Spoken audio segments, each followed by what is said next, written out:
Welcome back to the Leading Saints podcast. And we found a random studio in Springville, Utah to record something while my studio's under construction here and or under a remodel. And Clint Argyle's here with me today. How are you, Clint? I'm doing great, Kurt. It's great to be here with you. Yeah. Now, give us a little bit about your background. Where are you from, or what makes Clint Clint? Oh, well, thank you. So I'm a country boy from Spanish Fork, Utah. Okay. So Springville's been our neighbor, and I just love being in this area. South Utah County has just been home for me since I was 10 years old, and I just love it here. And Nice. luckily, as I'll get my wife to come here. She's from Idaho, but we talked her into moving here. Nice. What part of Idaho she's from? She's from Driggs, Idaho. Nice. I married an Idaho farm girl as well. So Nice. You're smart. yeah, there's beautiful women up there for sure. So now you have an interesting story as far as going on a mission. It sort of came time in your life you thought, well, I'm in a good spot in my career to take some time off and go serve a mission. But tell us that story. What happened? Well, so my wife and I were always dreaming because we both served missions when we were younger. And after we got married, we thought, oh, it'd be so much fun to be like those senior couples that we were around. And we'd like to be senior missionaries someday. And so we had that dream and we had that thought we wanted to go. And as we were just going through life, we had this pause in my career and all of our kids were out. And so you have to have a couple of requirements to be a senior missionary. You have to be over 40 years old and no dependent children. Uh-huh. So we qualified for those requirements. And we Nice. just had this break in career. And we said, hey, why don't we go now instead of wait till we're a lot older? Let's go while we're a little younger.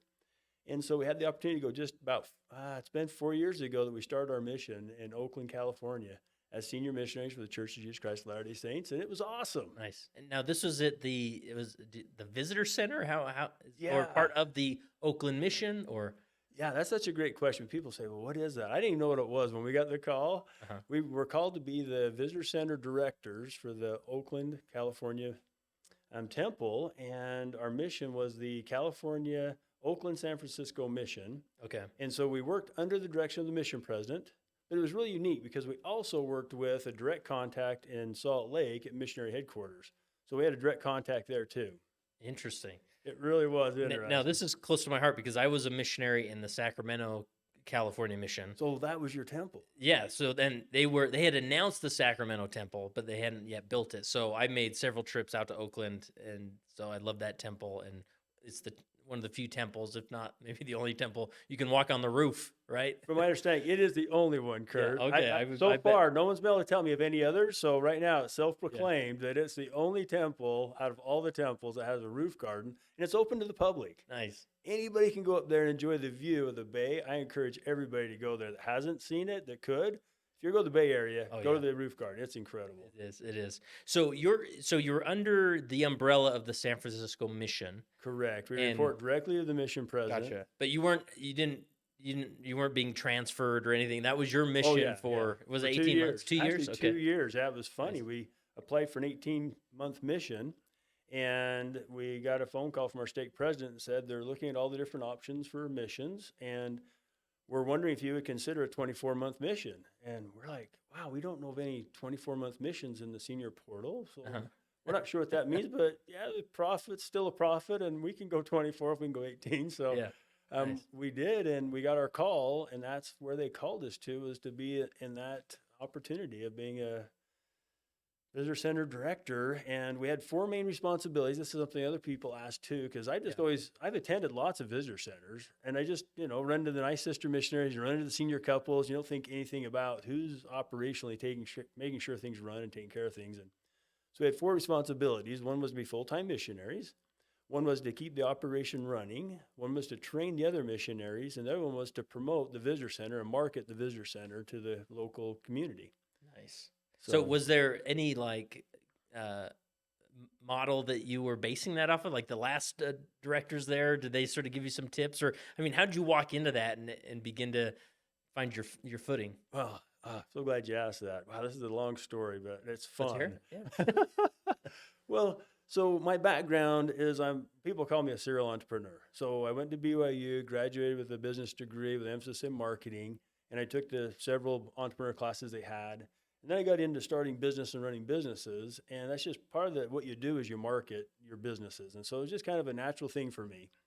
And we had 6 months. When we got our call, we had 6 months before we went to the MTC. And by the way, we did go to the MTC. It was really fun. Nice. We had a week training at the MTC in Provo and just Were you loved there it. with other temple or Uh-huh. visitor center Yeah. directors? Okay. Yeah, there's like 4 other couples that were there with us. It was really Wow. fun. Nice. And so I had 6 months to start looking at it and saying, well, what can we do to market the visitor center? And with my background with business and marketing, I said, well, we need to have a web presence. We got to make sure there's a website. We got to make sure we have social media. And like this type of stuff you did with your businesses, right? Sure, I yeah. mean, So it's just kind of natural for me. This Yeah. is just stuff I do. And so I started thinking, well, who do I know that can help me? And then I got the idea, well, you got to call Scott. And because I knew Scott was actually, it's a funny story, he was one of my Boy Scouts. It's funny how the Lord works in preparing things to happen. Uh-huh. So I'm scoutmaster, Scott's my Boy Scout. And then I find out years later, he went into digital marketing. He became really, really good at digital marketing. And so I just knew that he'd been in that career. And so I called up Scott and told Scott about the mission call, told him about one of my responsibilities was to market the visitor center, and said, Scott, can you help me out with this? And he said, sure, I'll be glad to help you. Mm. And so then he started helping me doing the research online to find out what people were looking for, what they were searching for, the keywords, all that kind of stuff that makes a digital marketing plan. Yeah. So at this point, like walking into this role, they hadn't done anything with social media or had a website or a web presence. It was just sort of like, we'll take whoever walks in the door and we'll make sure they have a positive experience. Is that So that's mostly what it was, Okay. but there was a few attempts by different people to do certain things. So we had a random Facebook page, and we had a random this and a random that, and just pieces Yeah. of marketing. But it wasn't anybody really said we need to have a cohesive overall effort. Yeah. And so that's where we came in and said, wow, we really need to have a website that everything can connect to, kind of like a spoken hub. A website's kind of like the hub in marketing, and you have Right. all these spokes that connect to it. And one of the other spokes was Wikipedia. We didn't realize, but at the time, Wikipedia is where a lot of people go to learn about things about the church or temples or whatever. And Wikipedia is a big deal. And so we went and looked at the Wikipedia page, and we figured, how can we do something there? It's And not always accurate, right? it's not, Wikipedia. but they're trying to do their best. That's right. Yeah. But it's good to, at least the people running the center was aware of what it says so they can Yeah. make changes or Yeah, and so we had that going on, and so we worked on that, and then we also realized that travelers were coming to the Bay Area all the time from all over the world, yeah. and they were looking at things to do in Oakland or things to do in San Francisco, things to do in the Bay Area. And so we realized that, wow, people are also interested in things like Tripadvisor, and they're interested in Yelp and Google. We got to make sure all that stuff's set up correctly. And so those are some of the things that started coming together on our digital presence. And what digital years marketing. was that you were there? So we were there it was 4 years ago. Okay. So kind of crazy. We got there, and 2 months later, COVID hit. So we got there January of 2020, and we were shaking hands, hugging people, and having a great time. And, by March, it was like, we're going to have to shut down the visitor center. Yeah. Yeah. And so, I mean, especially for a visitor center, that you think, well, if we don't have a visitor center, what do we do? And that's probably, did it help you focus on some of these other efforts? It was amazing. So, Yeah. so we actually got sent home, and we were remotely serving. So we came Oh, back really? to Spanish Fort, and we were remotely serving is what they called us. And it was perfect. I'm so glad you brought this up, because this is a really good point. The Lord made it possible, because when I was there in the visitor center, we're constantly, meeting with people and working. I couldn't put a lot of effort into the digital marketing efforts. But all of a sudden, with COVID, I'm working from home, and now I'm basically, most of my time, I'm working with Scott, and I'm working on building the website and getting content, and we're putting together this whole digital marketing plan, and we have a lot of time to do it. Wow. So for about 5 months, we were home, and we were working on this whole digital marketing thing, and we were also doing Zoom meetings with the missionaries and those kind of things. Yeah. And it's kind of a little side note for you, Kurt. I wasn't planning on covering this part in this conversation, but we literally watched what was going on, and we figured out how to do virtual tours of the visitor center using Zoom on an iPhone or an iPad, and we did over 900 virtual tours. Wow. So there were like the full-time missionaries were there at the visitor center doing the tour with Doing the the Zoom tours on with a Zoom. device. Yeah, and they would Wow. only allow one young missionary group and the senior couple. We don't, because of the rules in California and everything. Yeah.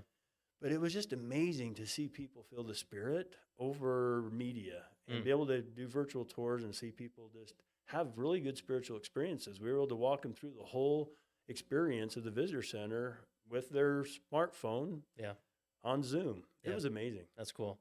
Now, a lot of our conversation will focus around this broader concept of being a digital missionary, Yeah. because even though you were in a physical visitor center, you made it an online digital experience, and part of that, like you said, is because you had to because of COVID. But Yeah. I think not only you, but many in the church learned some tips and tricks to be better digital missionaries during this time. So, Absolutely. is there anything else as far as just laying the background of your story, your service there that would be necessary to talk through before we jump into digital missionary stuff? I think that's just really a good foundation, Kurt. I think Yeah. we're good. Cool. So here we are. Like maybe there's a ward in Arkansas who's listening, or in Spain or whatever, and they're like, I don't run a visitor center. I'm not a full-time missionary. So where's some principles to jump into that really anybody could consider when trying to be a digital missionary? Wow, this is so great. So, wherever you're living, wherever you're listening to this podcast, you can be a digital missionary wherever you are. That's what the concept, if we can get that one thing passed to everybody today, is that you can be a digital missionary wherever you are. 3 really key places that we learned when we were out there in Oakland is that people really do look at reviews. It's part of our culture. We all do it. Mhm. We look at reviews on movies. We look at reviews on places to eat. We look at reviews to make decisions on what we buy all the time, right? And so we found 3 key places, and that was Google reviews, obviously, big one. Second was Tripadvisor, because everybody that's traveling is looking at Tripadvisor and saying things to do, where to go, what to do to experience life in that area. And then another one that's really important is Yelp. Mm. And most people think, oh, Yelp, that's just a place for restaurants. But it's not actually. Oh, wow. And it's critical because how many of you that are listening today have a smartphone that's actually the iPhone variety? Oh yeah. A whole bunch of Yeah, you, probably, right? yeah. It's like 55% in the US. I don't know what it is in the rest of the world, but US, 55% are Apple phone users. And the Yelp app is where Apple actually goes and pulls the reviews. So when you're on Siri and say, Siri, tell me about things to do in St. George, Utah, it's going to pull from Yelp. It's not pulling from anywhere else. And a lot of people don't realize that. And so it's really important that we are leaving reviews as members on Yelp. So just the other day, I thought, well, I better drink my own Kool-Aid. In preparation for this meeting, I pulled up Payson Temple. And sure enough, Yelp had Payson Temple, and I left a quick review about my experience at the temple. And it's really simple, Kurt. Yeah. This is how easy it is to be a digital missionary. I leave the temple, go out in my car, sit down, pull up my Yelp app, and I just leave a message about my experience, why I like to go to the temple, how I feel when I go to the temple. Peaceful is one of the words that we found a lot of the times when people are leaving reviews out in Oakland, that they felt peaceful about their experience there at the visitor center and on the temple grounds, the roof garden, which you mentioned. Mhm. They just felt that way. And so you leave your feelings. People care about how you feel, and people like us to be real. Yeah. And so as a digital missionary, just feel or leave real things about how you feel in your reviews. Did you make any effort to those that visited, regardless if they were members or not, to encourage them to leave a Yelp review, or did you leave that to the members? Oh, that's so important. We asked everybody that came, didn't matter. You come through the door, we trained the missionaries as part of our training. Make sure you invite them to leave a review. And we try to make it fun. And then we learned that it wasn't always so easy for everybody to find the different apps. So they didn't maybe have the app download or whatever. And so my digital marketing team actually said, Clint, we can make this easy. We'll just give you a QR code. So we made a little handout card with the QR code on. All you had to do is just scan the QR code and boom, you could leave a review. Yeah, It was really slick. I've noticed. I mean, QR codes are becoming more and more used. Most cameras or most phones will automatically do it. You point your camera at it. That's it. Right. And even now, I was down in St. George recently, visited a random ward, and I had the QR code for the ward program, right? And I think most wards are getting used to that. So maybe on the other side, on the door, you could put a QR code to leave a review for even your church building, right? Oh, yes, that is such a good point. Yeah. I was in California, and I would ask churches near me, and I'd be sitting in the parking lot of one of our churches, And we don't even show up on the list because members hadn't thought about just leaving a review for our own church. Right. And you think about how many people are moving around in America. People are moving all the time. They come to a new area and they're wondering, well, man, what church should we choose? And let's ask churches near me. And literally that's something all of us members can easily do, is leave a review for our church building and leave one in Yelp, Google, and in Tripadvisor. And now somebody that's looking for a church now knows that we exist because we pop up on the top, hopefully the top 5 list. And I think about hundreds of people every week, members of our church, going to church. If they all left a review, we should be the number 1 church to wherever we are. Right. Yeah. It shouldn't even be a question. We're the number 1 church to go to. Yeah. And when we're done as members, we can start having people just walking through the doors. All we have to do as members is just watch for the ones that we don't recognize. And there's some people that are seeing our reviews and wanting to be a part of what we're doing. Yeah, really fantastic. And so I just want to step back here because so many people, when they hear like missionary work, we can't help but think of that means I have to go like talk to my neighbor and have an awkward conversation, give them a Book of Mormon, and invite them to meet with a missionary. And it's just like all these feelings of awkwardness come up, right? But especially in 2024, there's so many of these little opportunities because you may leave that review on the Payson Temple.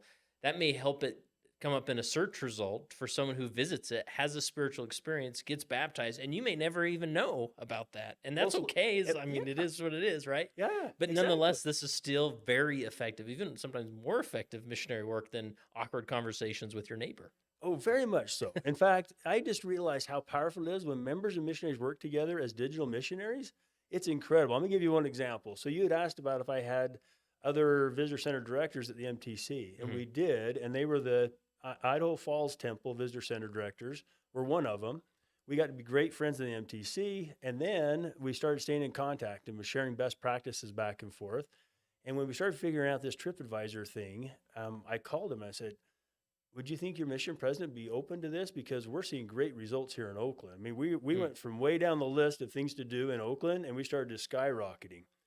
And he said, yeah, I think so. And so we talked him through it. And so with members and missionaries working together in Idaho Falls, and what I mean by that is the missionaries started telling the members and teaching a online lesson or in-person lesson, because it was during COVID, so sometimes they could visit, sometimes they couldn't. Anyway, the missionaries started teaching a lesson on temples, and then they'd ask for the members to leave a review. Well, since lots of places weren't getting reviews at all, the Idaho Falls Temple started going like this on things to do in Idaho.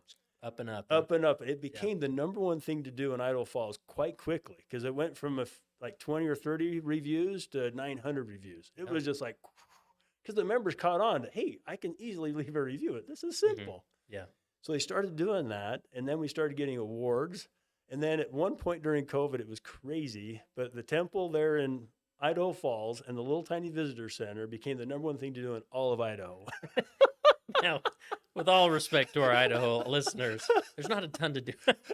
I know they disagree with me, but yeah, but the temple should be one of those. Especially, I was actually sealed in the Idaho Falls Temple, but it's almost a historic building. Like it really is. that everybody should check out in a beautiful setting, and it's worth gorgeous. visiting. Right there on the Snake River. Yeah. It's gorgeous. There's a river walk there. Yeah. There's a beautiful Christus statue in the visitor center. It is a beautiful, gorgeous place.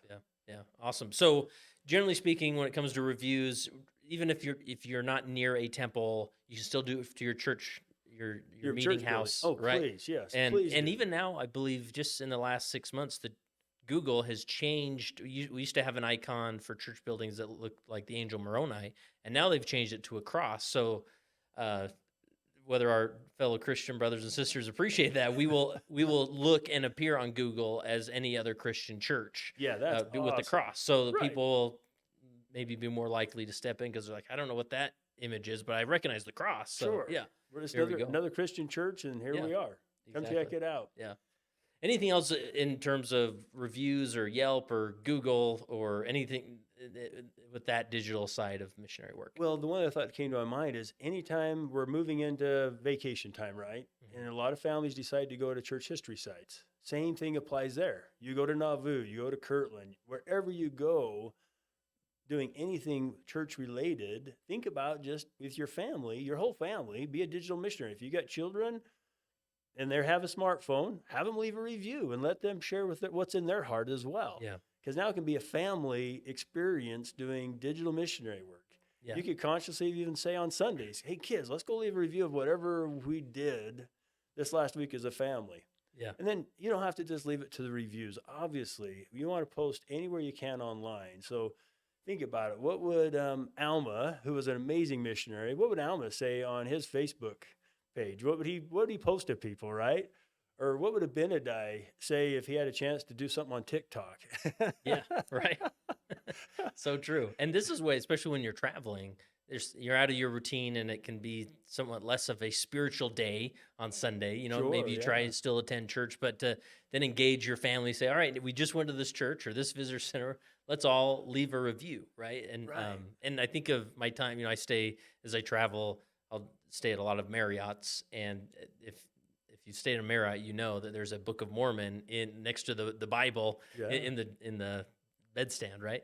And Right. so I walk into the room, put my luggage down, I open that drawer and throw the Book of Mormon on my bed, and then I make sure that I take time to write a message inside the Book of Mormon and then put it back in the drawer, right? So it's just these little things that we can do to stimulate missionary work and create plant a seed that can flourish down the road. And they make a huge difference. I'm glad you brought the Book of Mormon, because as a missionary, I'm running around out there on the grounds on Temple Hill. We call it Temple Hill there in Oakland. And we're running around and we're talking to people. And I didn't always have a copy of the Book of Mormon in my hand, but we had them there at the visitor center. We had basically every Book of Mormon in any language you wanted. We have a visitor center. Just for all of our listeners, that's a resource at visitor centers. They have a little back room that has all the copies of the Book of Mormon. Well, that wasn't always convenient to be talking to somebody on the roof garden and then knowing the copy of the Book of Mormon I needed was clear down there at the visitor center. And I just dawned on me one day, I'm going, well, I'm living in the digital world. All I got to do is say, hey, do you have a smartphone? And of course, everybody, yeah, of course. And I go, well, hey, open up your app store real quick. And they'll, oh, yeah, what do you got in mind? I go, oh, just download the Book of Mormon app. Yeah. It was that simple. And this isn't the Gospel Library app. No. There's a separate app for the Book of Mormon, right? Yes, you want just the Book of Mormon app, because you don't want to overwhelm them. Yeah. The Gospel Library will overwhelm them, right? Yeah.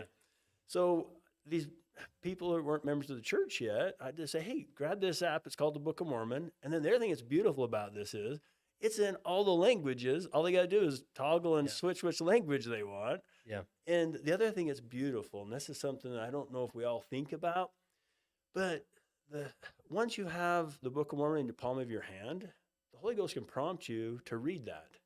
And it's available. It's not like a hard copy that's in your backpack you have to consciously pack around. It's in the palm of their hand. If they're sitting in a doctor's appointment, they're waiting for the bus, the Holy Ghost can prompt them and say, hey, you ought to go read that book. Remember that book the missionary told you about, or that friend of yours that told you about?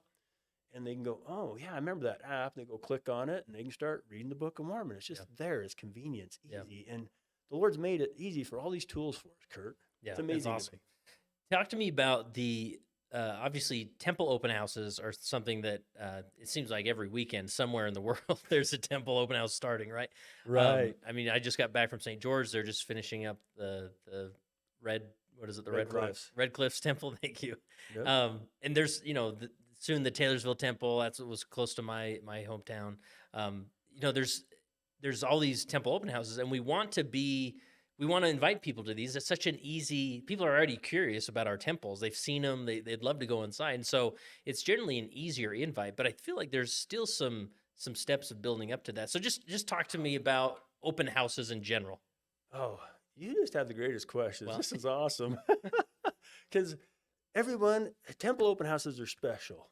I went to my first temple open house when I was 6 years old. I still remember my parents packing me up and driving me to the Provo Temple to have my first temple open house experience. Wow. It was so cool. I still remember pieces of that experience from all those years ago. And they're special. And we have these special opportunities coming all the time now with the Lord building temples around the world. And when people who are not members of the church are looking at deciding if they're going to go spend their time at an open house, they're going to look online. And this is why it's really important for us as members to really prepare the way for them to find what they're going to see online. And one of the ways we can do that is while the temple's maybe 2 months out from the open house, we can jump in the car, pull up the Google map and say, Google, take me to the temple, whichever one it's going to be, because I Mhm. don't want to say one. It's just whatever one's closest to Right. you. Yeah. You have an open house coming this near you sometime in the future.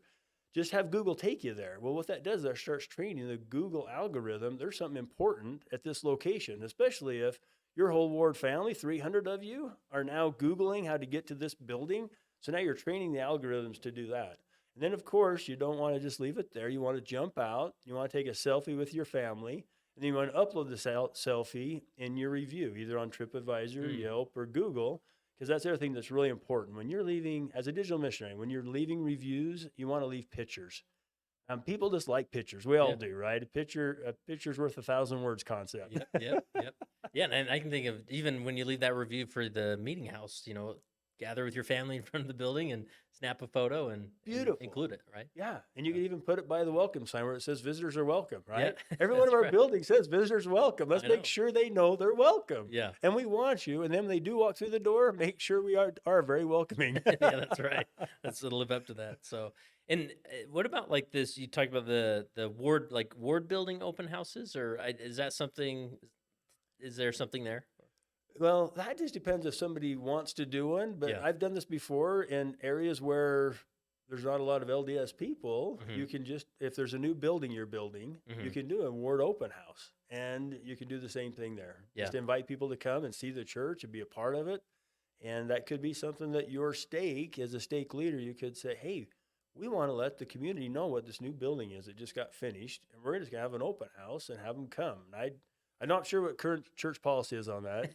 Hey, It's well, a little outdated on my part, but yeah, sure. I've done it before, and it's been very good for the community. Yeah, I think it's typical, especially when a new building is built in an area.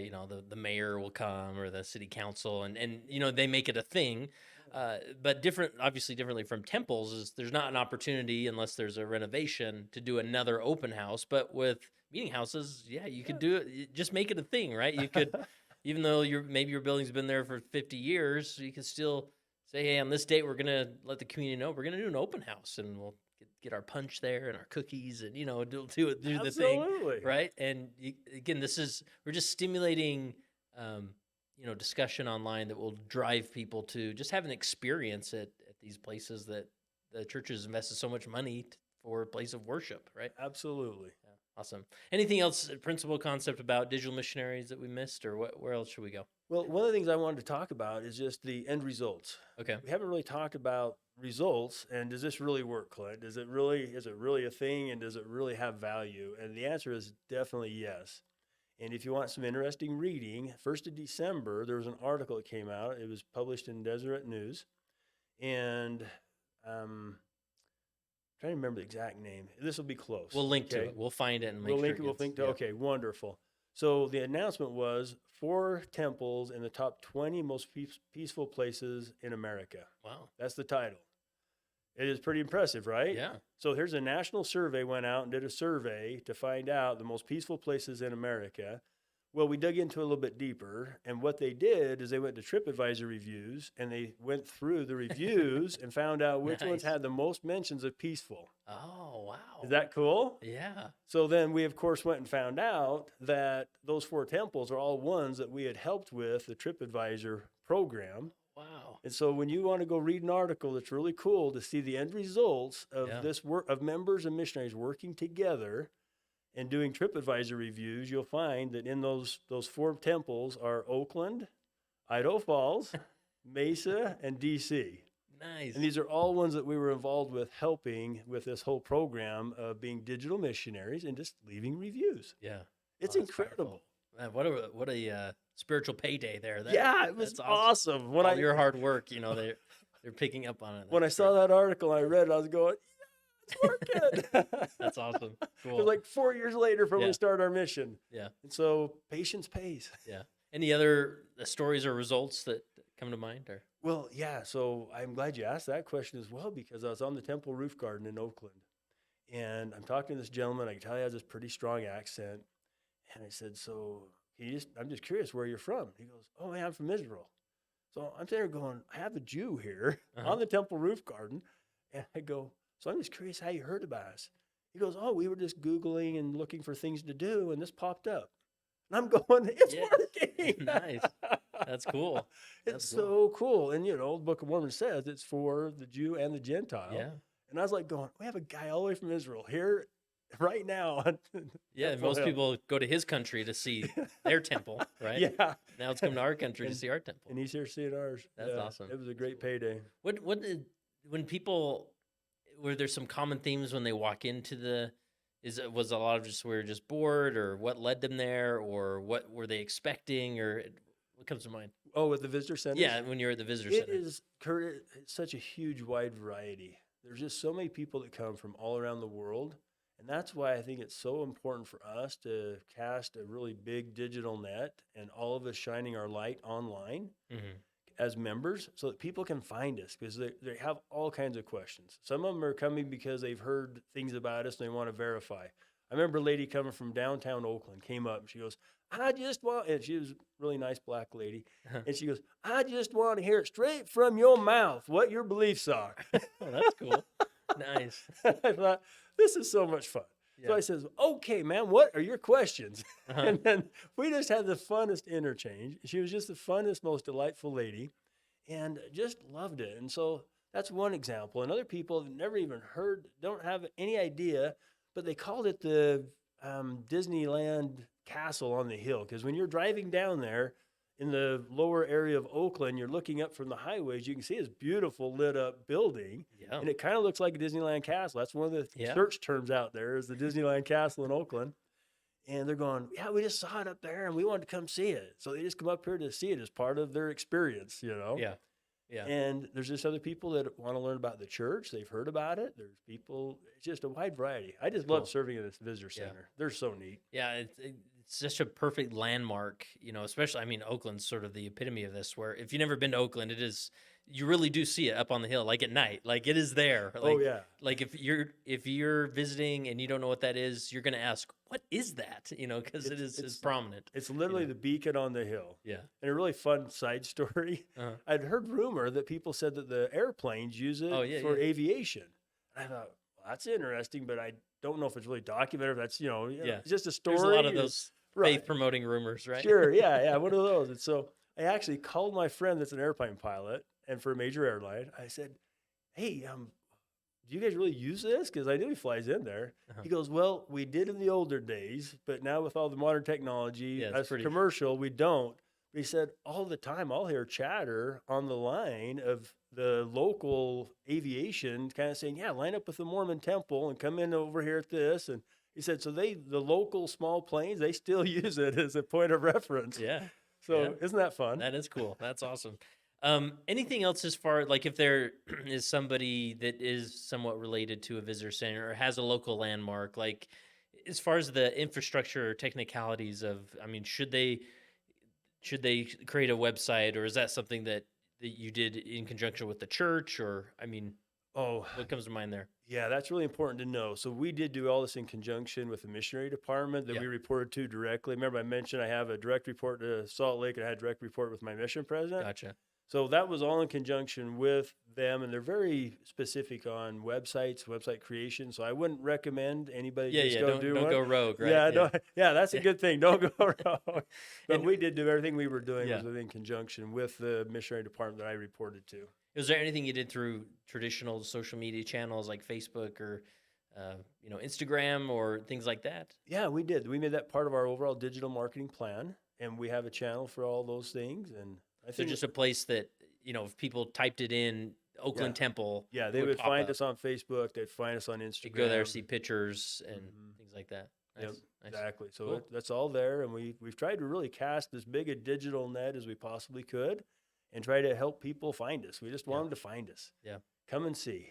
Awesome. Any other point, principle, story that we need to make sure we share before we wrap up? Or? I think those are really good. I guess my one thought is just go for it. Just go do it. Yeah. And all of you that are listening to this podcast today, if you will just influence the people, invite the people that you know that you have influence over as a leader, say, when they come to you and say, man, president or bishop or whoever it is, they say to you, we have this upcoming open house, or we have this opportunity.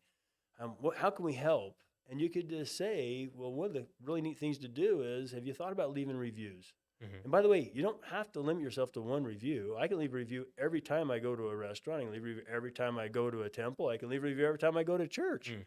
We could Yeah. literally leave hundreds and thousands of reviews to be a beautiful white beacon online to everyone that comes through our path. It's just amazing. Cool.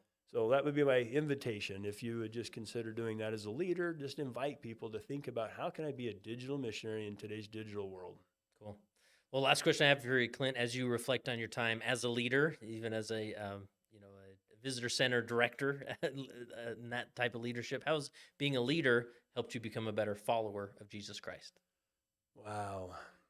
Because as I'm following others and learning from others, I just feel the Spirit, and it just helps me with my testimony.